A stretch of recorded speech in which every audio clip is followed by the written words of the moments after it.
আজকের recipe ছরছরে fried rice. বিভিন্ন tips সহ কী করে বানালাম সেটাও দেখতে পাবেন। এত সুন্দর ছরছরে কী করে হলো ভাতটা সেটাও জানতে পারবেন।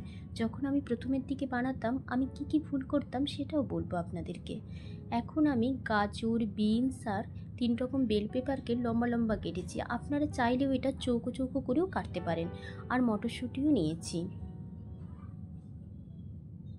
এখানে আমি চালটাকে খুব আলতোভাবে ধুয়ে নিতে হবে যাতে করে ভেঙে না যায়। চালটা ধুয়ে লেবুর রস আর লবণ দিয়ে আধ ঘন্টা ভিজিয়ে রেখেছি যাতে ভাতটা ঝরঝরে হয়।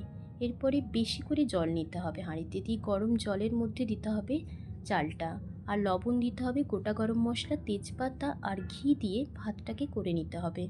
ভাতটা এরকমভাবে ছিদ্রযুক্ত পাত্রের মধ্যে ঢেলে নিতে হবে, দিয়ে তারপরে ঠান্ডা করে নিতে হবে, তাহলেই ঝরঝরে হয়ে যাবে ভাতটা। 85%ই করবেন ভাতটা করবেন।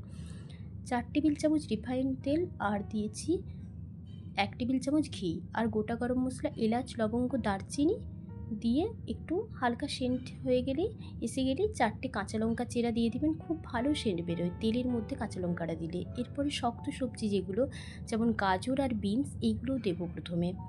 এরপরে হাই ফ্লেমেই ভাজবো কারণ একটু ক্রাঞ্চি থাকে তবে।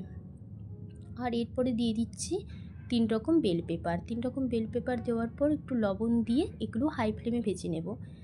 হাই ফ্লেমে ভেজে নেওয়ার পর এরপরে মটরশুঁটি দিয়ে একটু নাড়াচাড়া করে নিয়ে কাজু দিয়ে দিলাম। কাজুটা ভালো করে ভাজা হয়ে গেলে কিশমিশ দিয়ে দেবো। কিশমিশটা খুব বেশি ভাজতে হবে না। এরপরে ভাতটা দিয়ে দিলাম। ভাতটা কত সুন্দর ঝরঝরে হয়েছে দেখতে পাচ্ছেন। আমিও ভাতটা যখন প্রথমে করেছিলাম 90% করতে গিয়ে একটু কীরকম হয়ে গেছিলো, সেই জন্য সেটাকে ঠান্ডা করে আর ফ্রিজে রেখে দিয়েছিলাম। দেখলাম অটোমেটিক ঝরঝরে হয়ে গেছে ভাতটা। এইটাই আমার ভুল হয়েছিল। তারপরে ফ্রিজে রাখলেও ভাতটা ঝরঝরে হয়ে যায়। তারপরে চিনির গুঁড়ো দিয়ে দিলাম আর 1 টেবিল চামচ কেওড়ার জল দিয়ে দিলাম, আর জায়ফল জয়িত্রী গুঁড়ো খুব সামান্য দিয়েছি। দিয়ে গ্যাসের ওভেন বন্ধ করে ঢাকা দিয়ে দিলেই রেডি হয়ে গেল ফ্রায়েড রাইস। খুব সুন্দর সেন্ট হয় ফ্রায়েড রাইসটা। আপনাদেরও কিছু ভুল হয়েছিল কিনা আমাকে জানাবেন। ধন্যবাদ বন্ধুরা।